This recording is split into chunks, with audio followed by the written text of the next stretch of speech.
안녕하십니까. 지역 기록유산을 통한 문화 콘텐츠 소재 발굴 및 활용에 대한 말씀을 오늘 드리게 된 한국국학진흥원의 이상호라고 합니다.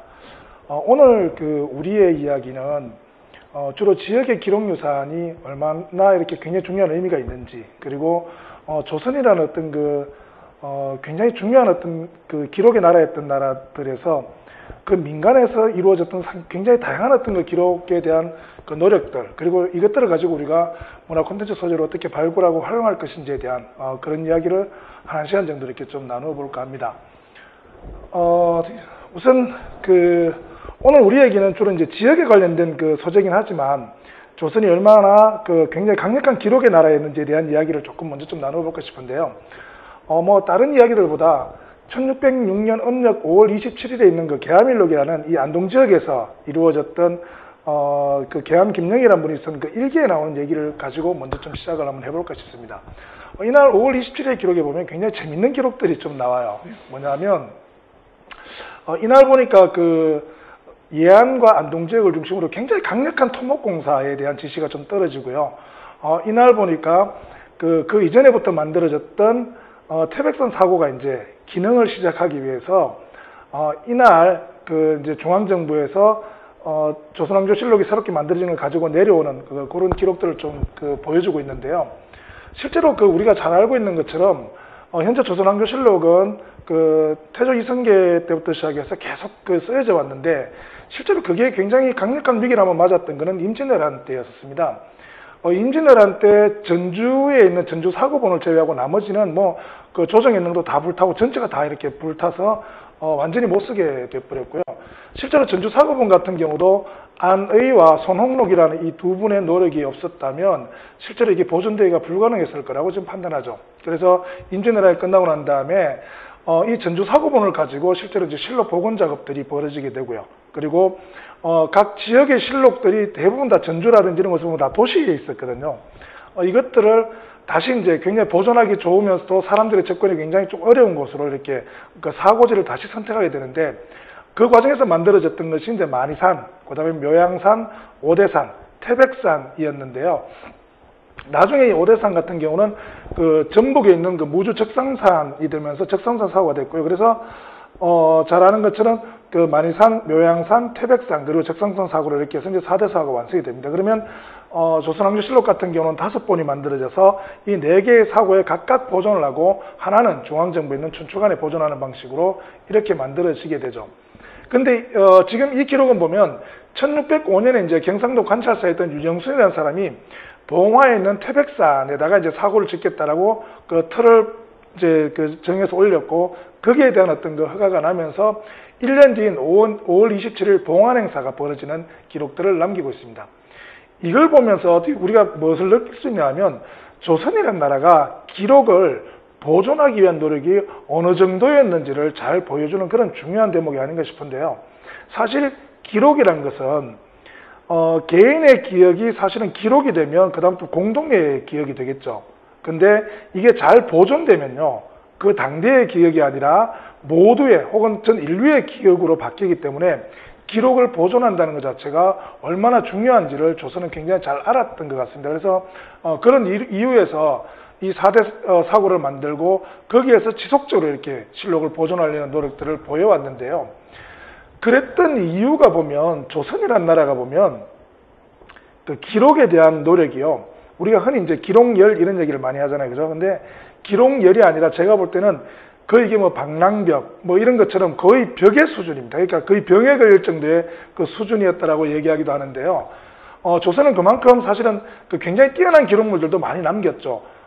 가장 세계적으로 인정받은 게 이제 조선왕조실록이라든지, 혹은 조선왕조실록의 하나였던 사초이기도 하면서 동시에 그 자체로 세계 기록사에 대한 성정원 일기라든지, 또 그것도 모자라서 왕이 직접 자기의 하루를 반성하면서 써나가는 일성록의 기록이라든지, 이런 것들이 굉장히 이렇게 오랫동안 기록이 되어 왔었는데요.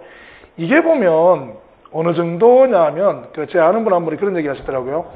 성정원 일기를 자기한테 역사 공부하면서 시작을 하는데, 성정원 일기를 이렇게 읽으려고 하루 종일 열심히 읽었는데 하루치를 다 읽지 못할 정도로 굉장히 방대한 분량을 자랑합니다. 지금 열심히 번역되고 있는데요.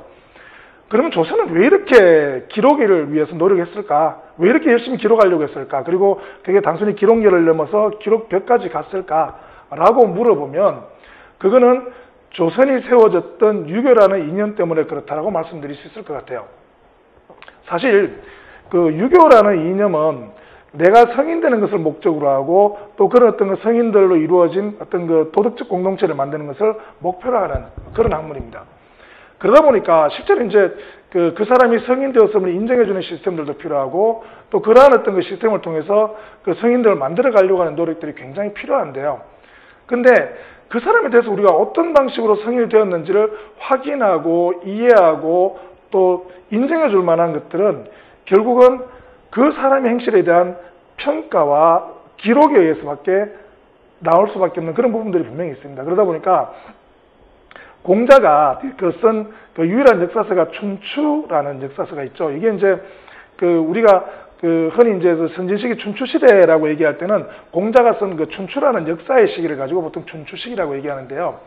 이때 공자가 춘추를 쓰면서 어떤 방법으로 역사를 기술하냐 하면 춘추대의와 춘추필법이라고 해요. 이거는 뭐냐면 그 사람이 유학적 사고에서 볼 때 충분하게 성인이 되었다라고 인정하는 것과 그렇지 않은 것에 대한 평가의 방식을 넣어서 기술하는 방식입니다. 예컨대 이 왕이 굉장히 훌륭한 분이셔서 돌아가시면 안 되실 분이다라고 쓰면 돌아가셨다는 말에 대해서 붕자라는 한자를 쓰게 됩니다.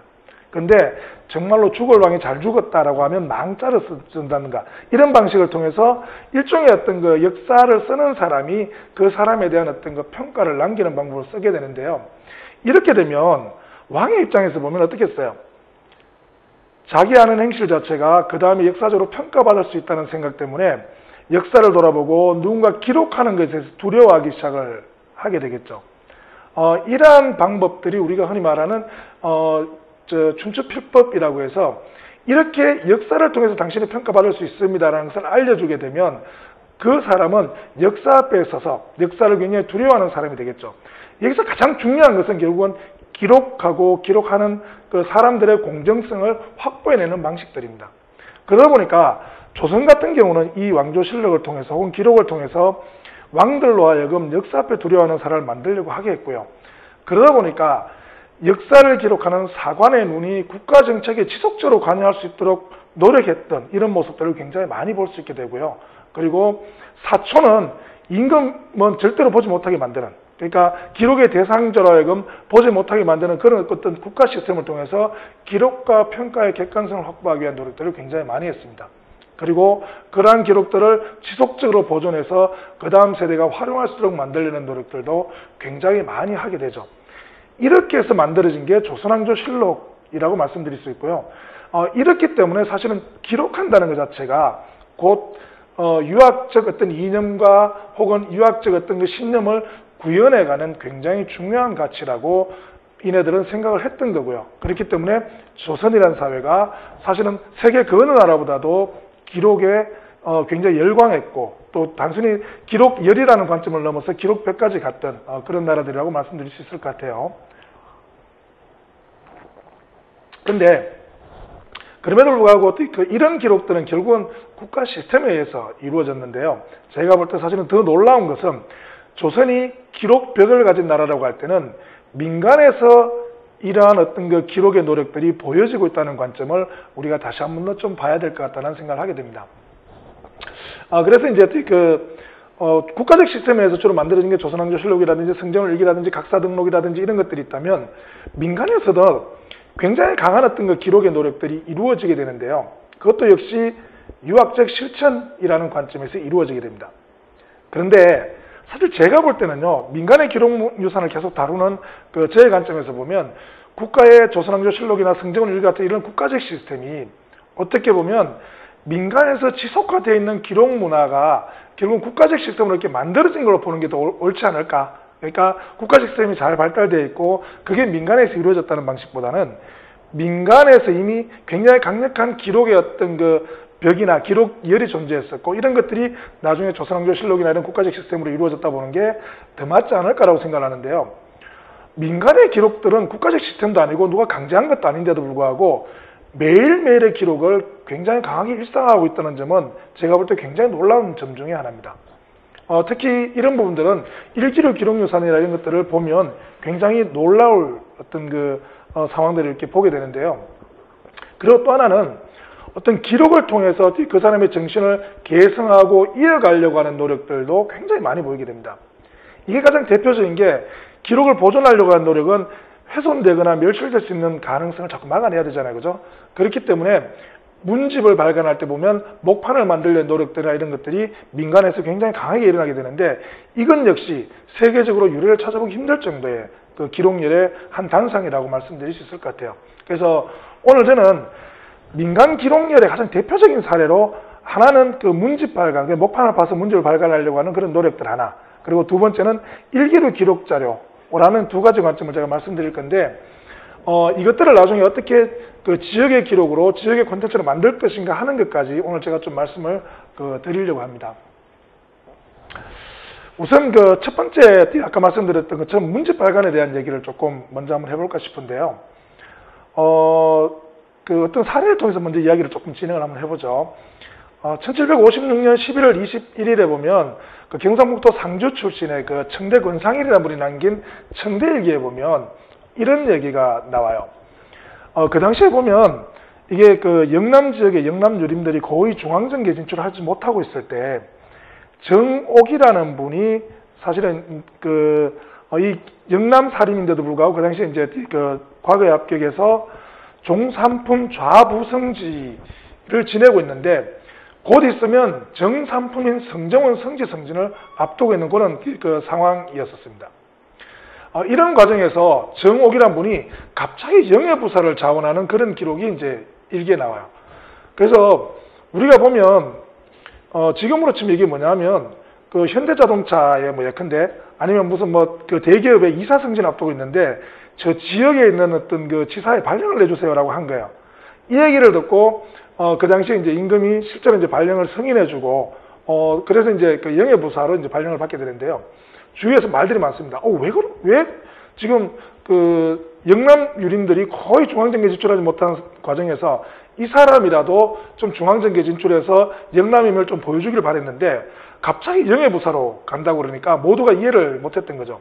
그 당시 지방간으로 가려고 하는 경우는 한 두세 가지 케이스밖에 없습니다. 하나는 뭐냐면 정말로 이렇게 공부를 하고 싶어서 뭐 지방에 가서 좀 한적한 곳에 이렇게 박혀서 공부를 열심히 하려고 하는 사람이 있을 수도 있고요.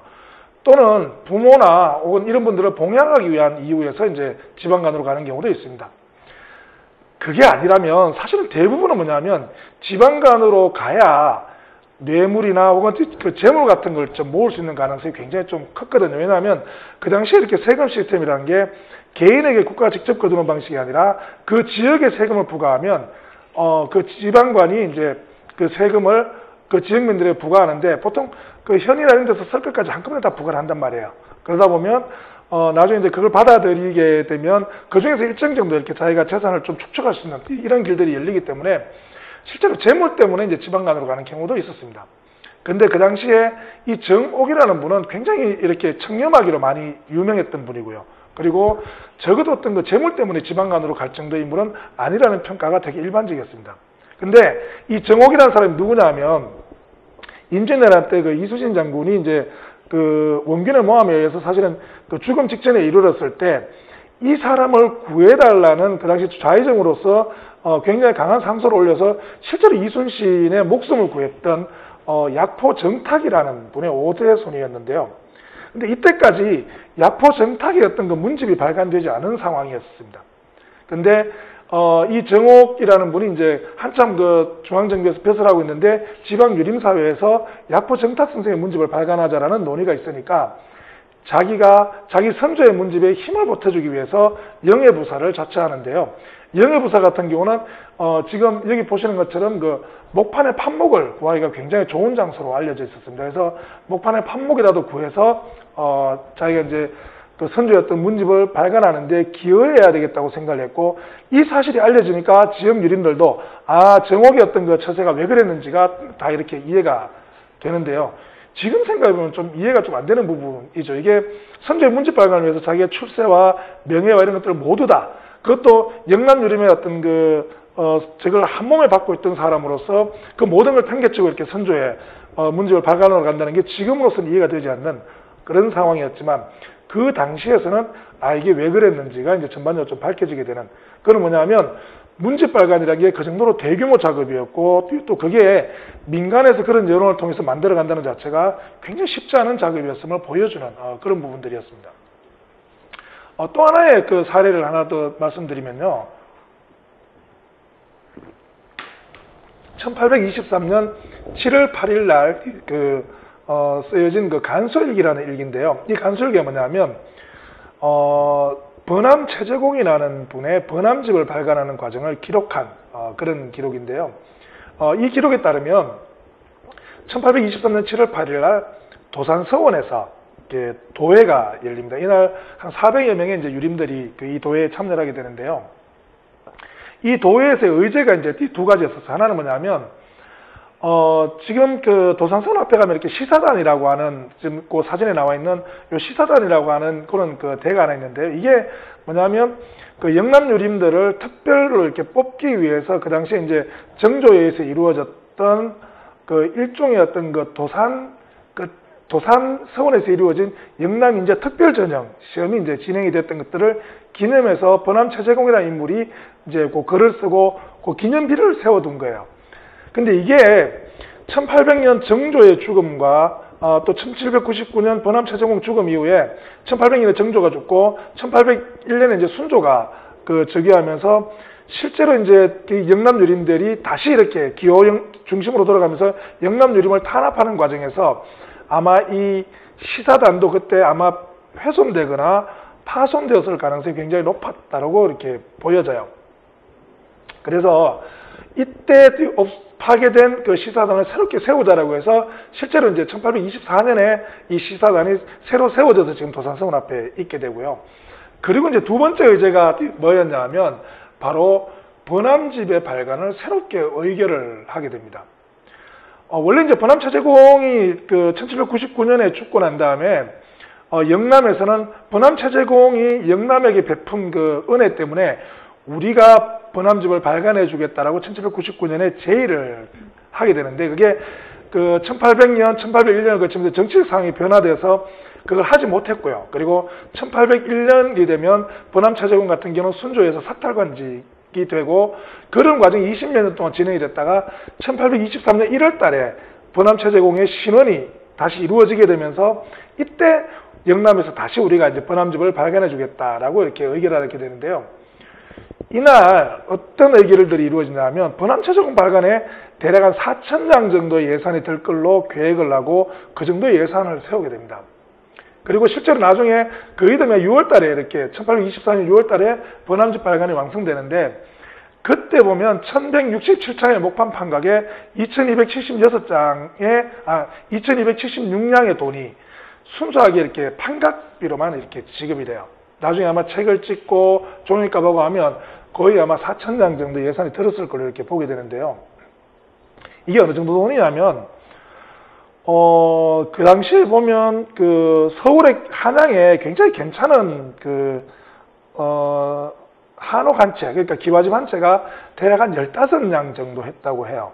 그러면 번암집 약 1000여 장을 판가기 위해서 이네들이 필요했던 예산이 어느 정도냐면 지금 같으면 서울에 있는 한양에 있는 굉장히 괜찮은